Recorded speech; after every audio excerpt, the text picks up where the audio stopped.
Hi, welcome back. Today I want to talk about apostolic succession and why I personally find the claim to apostolic succession by the bishops, for example, of Catholicism or Orthodoxy, why I find those claims not compelling. Um, and I'd like to address some of these items for your consideration. Now, I do want to give a quick disclaimer. Obviously, if you are Catholic or Orthodox, then obviously we disagree fundamentally on this point. And while I disagree with you that your bishops have apostolic succession, I do want to emphasize I don't think you're crazy. And I don't think you're unreasonable for believing what you believe, right? Of course, you've inherited a faith tradition around this idea, and they have some of their own explanations for it, which, again, I don't think you're crazy for believing it. What I do hope you'll do is listen to what I have to say with an open mind, and you might see that, okay, there actually are some plausible reasons to have some doubt in the validity of the claims by the bishops to have apostolic succession. And even if you walk away unconvinced, that's fine. I hope at the very least you'll be able to see why I'm not unreasonable for rejecting their claim to authority.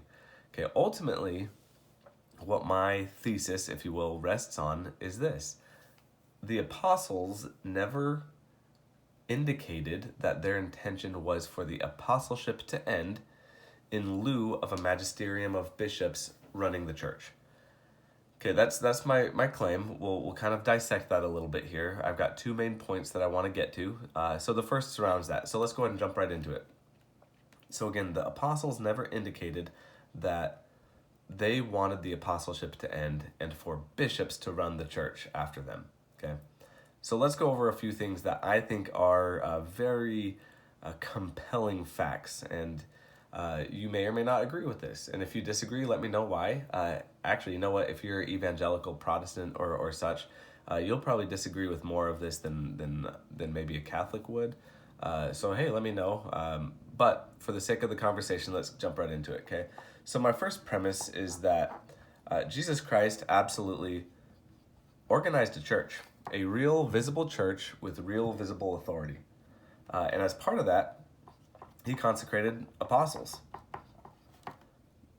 Okay, and those apostles held real authority. Why is that important? As I've conversed with some Catholics on this idea, you may or may not agree with this, but you may be surprised to learn that some of them said that the apostles didn't actually hold any authority, which I find bizarre because even from the Catholic perspective, if the apostles held no authority, then the bishops have no office because the apostles consecrated the first bishops, right? At least that's the claim to apostolic authority. So if the apostles held no authority, then Catholic or Orthodox priesthood falls apart. So I think we can agree that the apostles held real authority. Now here's what's important. Not only did Jesus consecrate apostles, but there was an established mechanism that there could be more than just the original 12, right? So for example, after Judas betrayed Jesus, what did they do? They consecrated Matthias. So we know that it was possible for more apostles to be consecrated. And then here gets to my fifth one. They don't have to be an original witness to Jesus Christ's ministry or resurrection. Now, you might say, well, hold on a second. They picked Matthias because he was an original witness. Yep, I got it. In the case of Matthias, that's true. But what about, for example, Paul, right? Paul was an apostle, and yet he was not an original witness. Okay, so we can start to see here that there's this organized church which is led by apostles who have real authority, and there is a mechanism to continue consecrating more apostles. And the fact that they don't have to be an original witness to Jesus indicates that it was possible for this apostleship to continue into successive generations. Okay. Now, here's an important one. The apostleship ended. Absolutely. I don't think we can disagree on that. The apostleship ended not because they willingly retired their ministries and handed it off to the bishops, but it ended violently, right? Through murder or, in John's case, exile. So again, these are not the conditions to make you confident in the assertion that the apostleship was not intended to end, because again, it was not willingly ended, it was violently ended. All right, and then moving on, we can also agree that there is hierarchy within the church. Okay, you've got Jesus at top. We'll say you've got apostles, you've got bishops, you've got priests, you've got deacons, right? So there's hierarchy within Jesus' church. Now, again, Catholics and Orthodoxy, we might have a little bit of an argumentation on this relationship here. But again, the point is that there is hierarchy within the church. And then now here's the rub, okay, when it comes to this. The very fact that bishops were consecrated by the apostles indicates that the bishops were subordinate to the apostles, right? You do not have a bishop without an apostle. Just like you can't have a priest without a bishop, you cannot have a bishop without an apostle. Therefore, this indicates to us that the office of bishop was subordinate to the office of apostle. Okay, so these facts right here start to paint a picture to us, right? That there was a church with visible authority led by apostles, right? Those apostles consecrated through their own real authority bishops, and those bishops had real regional authority to administer the church in whatever their local jurisdiction was. And within that jurisdiction, to consecrate priests and deacons and to administer in the affairs of the church there. However, they remained subordinate to the bishops, or to the apostles. And I can give you, again, not 100% undeniable proof, but some very strong evidence to that end, and that's this. Could the Bishop of Los Angeles today offer correction to the Bishop of Chicago? No, they can't, right? Because that's outside of their jurisdiction and their authority to do that. So let's rewind 2,000 years. Could the Bishop of Corinth offer correction, binding correction, to the Bishop of Galatia? No, right? Because that's outside of their jurisdiction.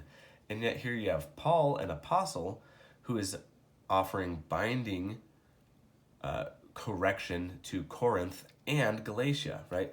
So you can start to see here that there is strong evidence that the apostles held authority which was superior and more wide in scope and jurisdiction than the jurisdiction of a bishop.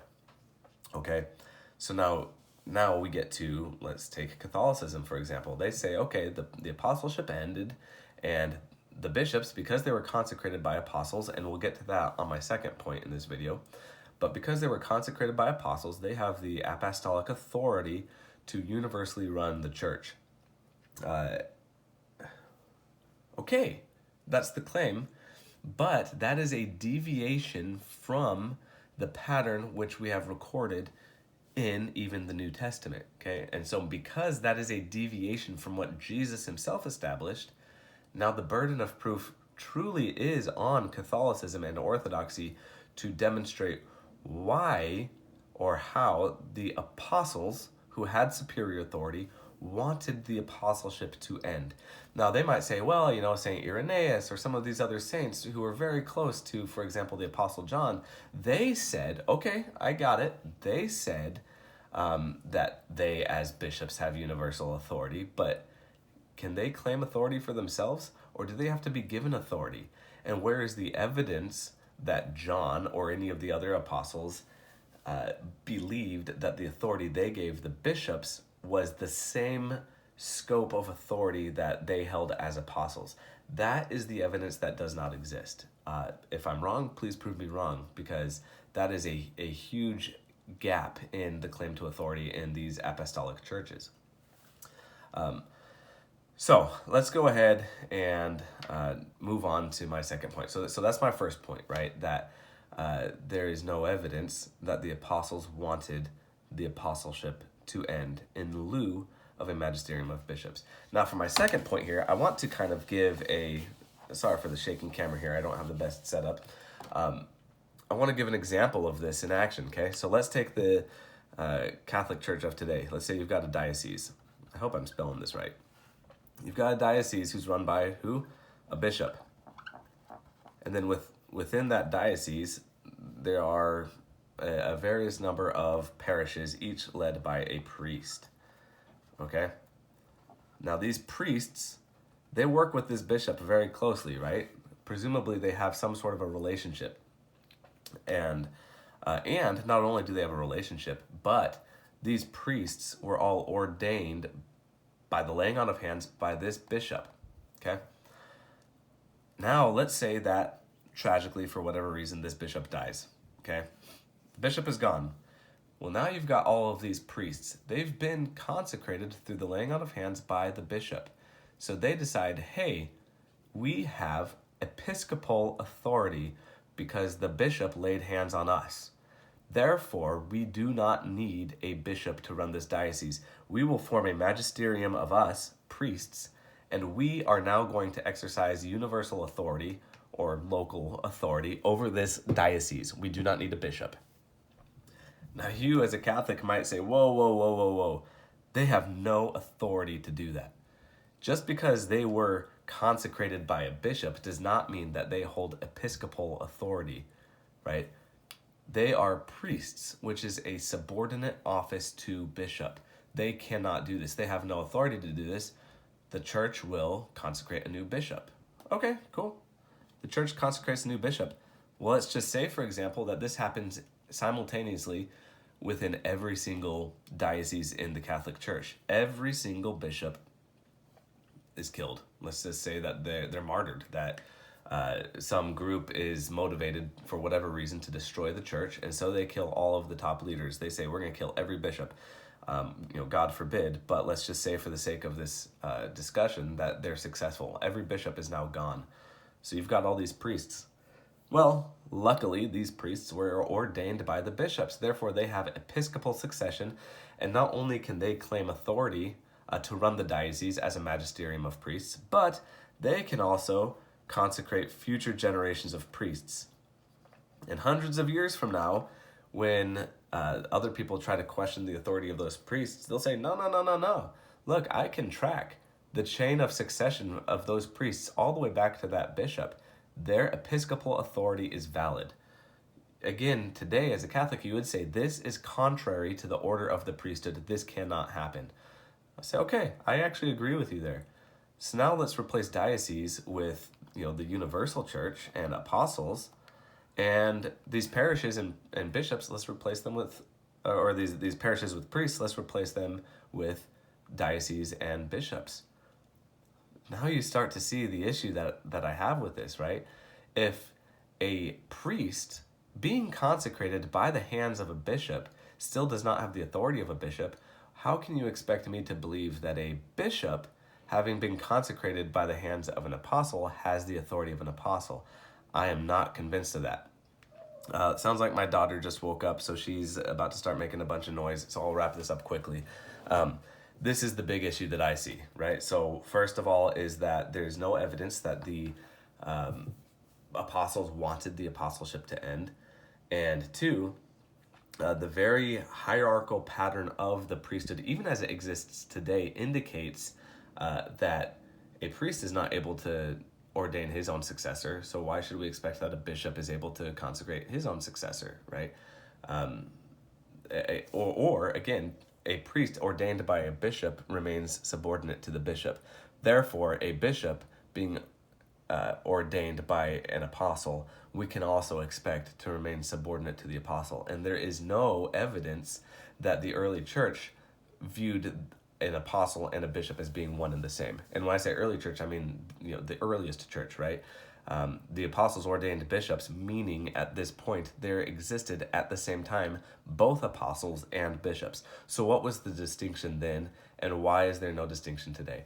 Again, I'm rushing through this. My daughter's coming down. I apologize. Please let me know what you think down in the comments. I would love to have a good discussion with this. Thank you so much for listening. Have a wonderful day.